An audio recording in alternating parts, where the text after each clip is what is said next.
Welcome to Bonesaw Poker. I'm Brad, and in this video we're going to talk about playing in big blinds, how straddles affect it, and how it affects bluffing.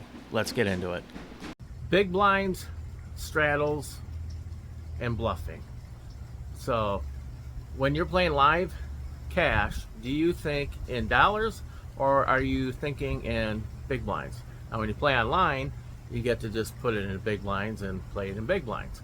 Now, unfortunately, I switch between the two, which is probably the worst scenario, and I think that's where I get caught with some of my bluffing. So at Live 1-2, when you have $200, you sit with two. You can sit with three, so you have 100 big blinds. But when somebody straddles with $5 straddle, that $200 is now 40 big blinds. Now you're playing short stacked poker, and if you buy in for 300, you would have 150 bigs, and then you have 60 bigs with the straddle.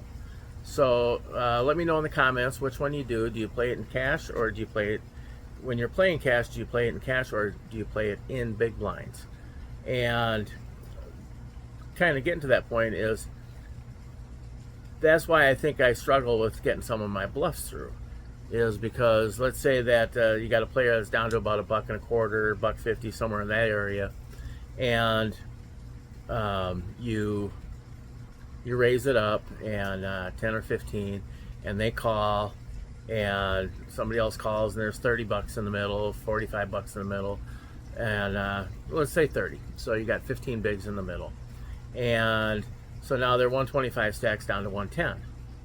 So the flop rolls out, and you're the pre-flop aggressor.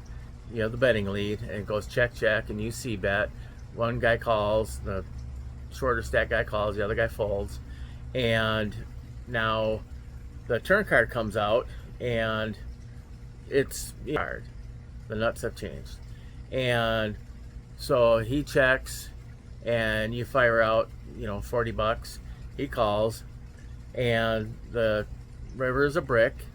So then in that situation, I'm shoving the last bit of it in, thinking that he's going to want to preserve his money and would probably fold, a mediocre hand. And then they shrug, call it off, and catch me because they have top pair mediocre kicker, and I'm the pre-flop aggressor, and they're letting me, giving me all the rope I want and then some. And I've noticed that on the shorter amount of big blinds is where I'm getting caught, more so than, let's say I sit with 200, I get stacked, I rebuy, put another 200 in front of me, I pick up a stack, so now I got 400 in front of me, but I'm even for the night. Then I pick up a nice pot, so I got about 500 in front of me, and there's somebody else at the table with, over 400. Those are the ones that I seem to get my bluffs through on. So after kind of thinking about that,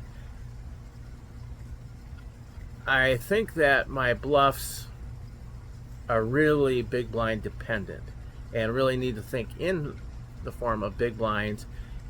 And when the straddle's on, chop the stacks in half and play accordingly. That at 100 bigs, other than maybe a C bet and maybe a double barrel, stop bluffing on those situations and save the bluffing for when you're deep and against somebody else that's deep, because they have the fear of putting their entire stack in, versus the one where it's shorter, where I guess I'm thinking, well, they don't want to go busto, and then either have to rebuy or leave, so that they'll, they're going to fold their mediocre hands, and those are the ones that keep catching me. I mean, they're catching me with second pair.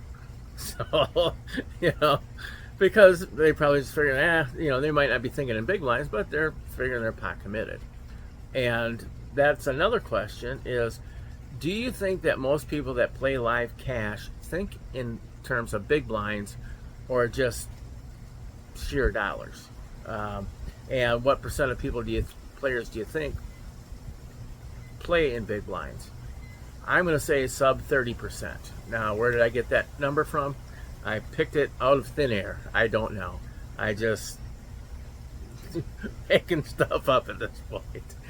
So let me know in the comments what you think about this subject, and you know, any words of wisdom you got in there, feel free to share them. For Bonesaw Poker, I'm Brad.